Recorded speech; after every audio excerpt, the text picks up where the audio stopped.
ভর্তা প্রিয় বাঙালি আমরা ভর্তা খেতে খুব বেশি পছন্দ করি। বিশেষ করে ভাতের সাথে গরম গরম ধোয়া ওঠা ভাতের সাথে, খিচুড়ির সাথে, বিরিয়ানির সাথে, পোলাওর সাথে সব কিছুর সাথে আমাদের কাছে ভর্তা খুব বেশি পছন্দ। আর সেই ভর্তাটি যদি হয় একটু আনকমন এবং খেতে হয় খুব বেশি মজা এবং সুস্বাদু অনেক লোভনীয়, তাহলে তো কোনো কথা বলতেই নেই। মানে এত বেশি মজা হয় সেটা আর বলার মতো অপেক্ষা রাখে না। আসসালামু আলাইকুম। যারাই আমার ভিডিওটা দেখা শুরু করছেন সবাইকে অসংখ্য ধন্যবাদ। কেমন আছেন সবাই? আশা করি সবাই ভালো আছেন। আমিও আপনাদের দয়ায় আমার আত্মীয়স্বজন, পরিবার পরিজন নিয়ে আল্লাহ পাকের রহমতে ভালো আছি। তো চলে আসলাম প্রতিদিনকার মতো একটা রেসিপি ভিডিও নিয়ে। তো দেখতে থাকুন, আমার ভিডিওটি ইনশাআল্লাহ ভালো লাগবে। তো আজকে আমি চলে আসলাম লাউয়ের ছিলকা ভর্তা করার জন্য। তো একটা লাউ থেকে আমি কেটে কিছুটা ছিলকা নিয়ে নিয়েছি।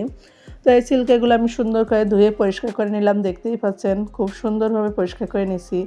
আর আমি একটা ইলিশ মাছের মাথা দিয়ে এটা ভর্তা করব, যার কারণে ইলিশ মাছের মাথাটা ছোট ছোট করে কেটে একদম পরিষ্কার করে নিয়েছি।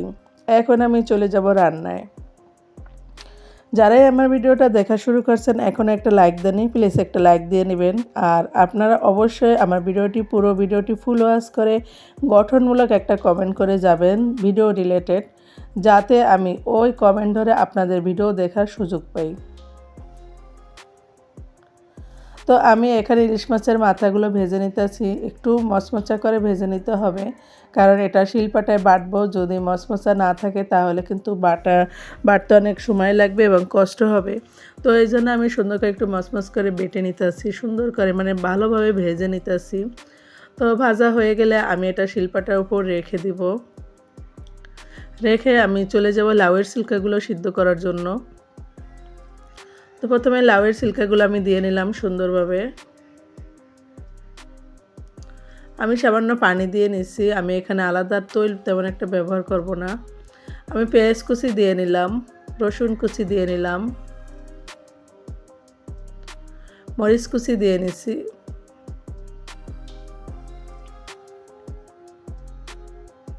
তো সব কিছু দিয়ে আমি পরিমাণ মতো লবণ দিয়ে নিব।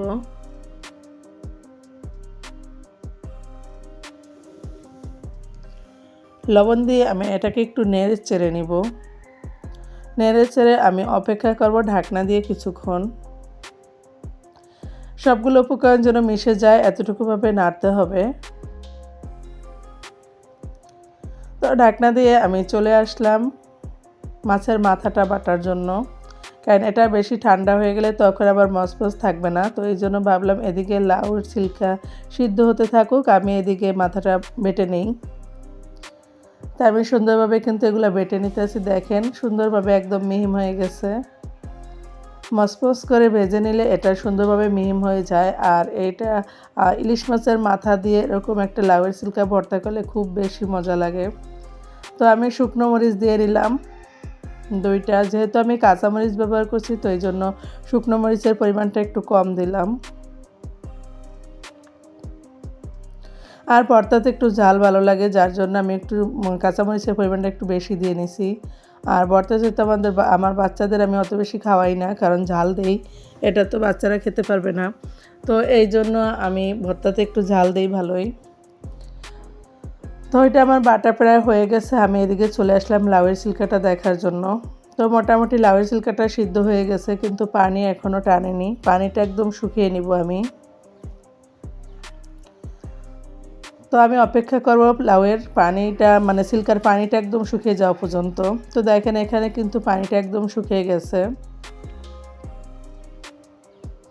আমি একটু নেড়ে চেড়ে যতটুকু পানি আছে অতটুকু শুকিয়ে নিব।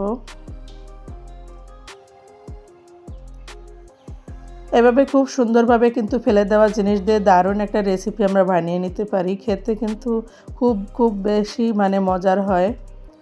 লাউয়ের ছিলকা কিন্তু অনেকেই ফেলে দেয়।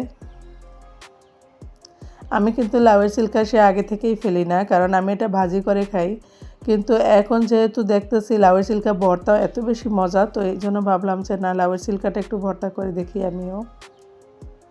বিশ্বাস করুন সত্যি লাউয়ের ছিলকাটা এত বেশি মজা হয়েছে, মানে অনেক অনেক বেশি মজা হয়েছে। এটা কাউকে না খাওয়াতে পারলে মানে বলে বোঝানো যাবে না। আপনাদের ভাইয়া আমি লাউয়ের ছিলকা দিয়েই মাশাআল্লাহ অনেক খাবার খেয়েছি। তো লাউয়ের ছিলকাগুলো যখন পুরো মানে পানিটা শুকিয়ে গেছে তখন আমি চলে আসলাম শিলপাটা এটা নিয়ে বাটতে। আমি সুন্দরভাবে এটাকে বেটে নিব। আস্তে আস্তে ঠান্ডা মাথায় বাটতে হবে, কারণ এটা একটু গরম থাকে, সাথে সাথে যদি বাটা হয় সাথে সাথে বাটলেই ভালো হয়। তো দেখেন আমি লাউয়ের ছিলকাগুলো আস্তে আস্তে বেটে নিতেছি। এখন যে ইলিশ মাছের মাথাটা ছিল এবং লাউয়ের ছিলকা ছিল দুইটা একসাথে বেটে নিব। একসাথে বেটে নিলে দেখা যায় ছিলকার সাথে মাছের যে ঘ্রাণটা সেটা খুব সুন্দরভাবে ঢুকে যাবে, মিশে যাবে সুন্দরভাবে, তখন এটা খেতে আরও বেশি মজা লাগবে। তো খুব সুন্দরভাবে কিন্তু আমার বাটাটা প্রায় হয়ে গেছে। যারাই আমার ভিডিওটা দেখা শুরু করেছেন, যারা আমার নতুন বন্ধু আছেন, এখনও আমার জান্নাত স্বপ্নের চ্যানেলটি সাবস্ক্রাইব করেন নাই, প্লিজ যদি আমার ভিডিওর কোনো অংশ একটুও ভালো লেগে থাকে আমার চ্যানেলটি সাবস্ক্রাইব করে জান্নাত স্বপ্নের সাথে থাকবেন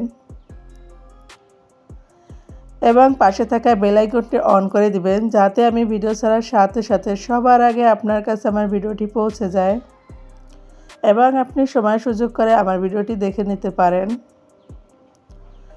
আর যদি ভাবেন যে না, এই রেসিপিটা শেখার জন্য আমার আত্মীয়স্বজনের মাধ্যমে আমি ছড়িয়ে দেই, তখন আপনি আমার ভিডিওটি শেয়ার করে দিতে পারেন, যাতে এই রেসিপিটা আপনি সহ আপনার আত্মীয়স্বজন সবাই শিখে নিতে পারে।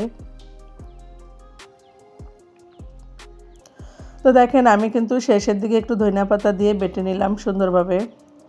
আর আমার কাছে ভর্তা মনে হয় শিলপাটায় বাটলেই সবচেয়ে ভালো লাগে। তো আমি খুব সুন্দরভাবে ভর্তাটা বেটে একদম হাত দিয়ে মিশিয়ে নিতেছি সব কিছু।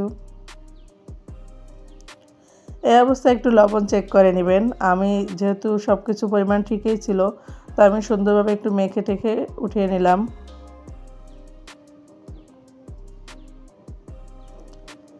আসলে অনেকটাই লোভনীয় হয়েছে ভর্তা, আর বিশেষ করে ভর্তা খাবারের সাথে একটা থাকলে আর কিচ্ছু লাগে না। মাশাআল্লাহ, চমৎকার একটা ভর্তা রেসিপি হয়ে গেছে। তো যারাই আমার ভিডিওটা এতক্ষণ ধৈর্য ধরে দেখছেন সবাইকে অনেক অনেক ধন্যবাদ ও অনেক অনেক ভালোবাসা। সবাই ভালো থাকবেন, সুস্থ থাকবেন, আমার জান্নাত স্বপ্নের সাথে থাকবেন। আজ এ পর্যন্তই। আল্লাহ হাফেজ।